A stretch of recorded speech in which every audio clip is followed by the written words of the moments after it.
Bon, j'ai un son ici d'ambiance pour un peu unifier l'ensemble de mon film. Alors, il dure beaucoup trop longtemps.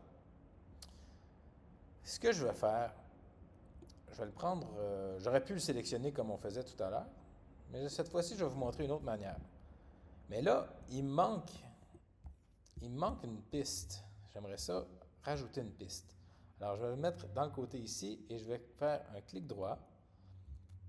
Puis je vais ajouter Add Track. Et là, je peux choisir le nombre de pistes que je veux. Donc, je veux une piste. Je vais en mettre deux parce que je vais en avoir besoin un petit peu plus tard. Je vais en mettre deux audio et voilà. Et zéro vidéo parce que j'ai pas d'autres vidéos à ajouter. On ajoute ça et vous voyez que j'en ai deux ici. Un petit rappel, cette barre ici, ça te permet de zoomer à l'intérieur, aller plus proche, voir plus en détail les, la ligne du temps. Donc, vous voyez que l'échelle ici, ça c'est un frame. Touk, touk, touk, touk. Et ici, si on dézoome, on voit tout l'ensemble. Alors moi, je vais avoir une vision un petit peu plus éloignée. Je vais aller chercher mon son d'ambiance que j'avais ici, que je vais rajouter. Là, c'est beaucoup trop long. Alors, on va se dézoomer, on va aller chercher là. Avec l'outil de sélection, je peux aller chercher la fin, comme ça. Et ça, je veux ramener ça pour à peu près la même durée. Ça ne va pas changer, contrairement à l'outil d'étirement. Il ne va pas changer la hauteur ou la vitesse. Il va juste couper une partie. Je vais me mettre ici. On va couper un petit peu là et on ramène ça.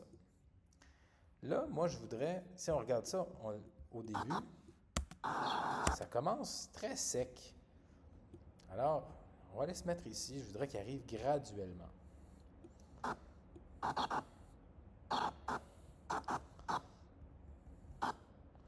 Disons que je vais le mettre comme ça. Alors, je peux aller ici dans les effets. Je vais le mettre dans volume.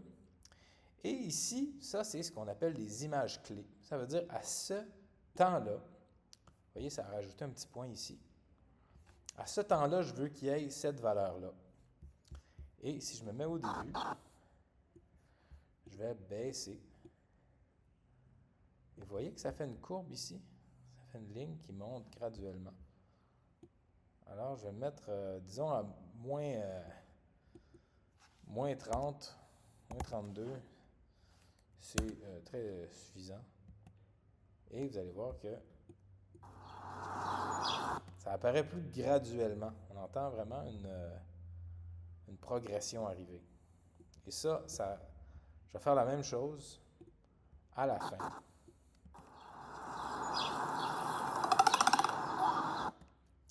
Mais l'ensemble de l'œuvre est un petit peu trop fort. Je vais garder ça beaucoup plus bas. Donc, avec ces flèches-là, je peux me déplacer d'un keyframe à l'autre. Alors, on lui dit part de moins 32 jusqu'à, au lieu d'être à 0, on va dire, tiens, mets-toi à moins 12. Alors, vous allez voir que entre ces deux-là, il va monter jusqu'à moins 12. Il va rester là.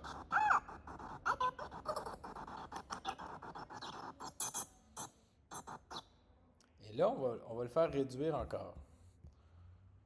Donc, de moins 12 jusqu'à moins 32.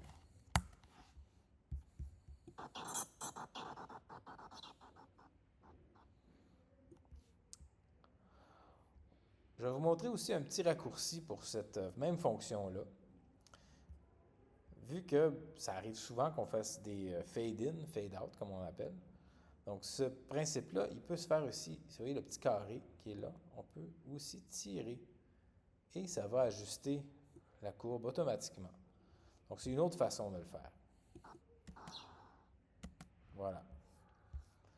Alors, je voulais juste vous montrer les deux façons de faire pour ajuster le volume.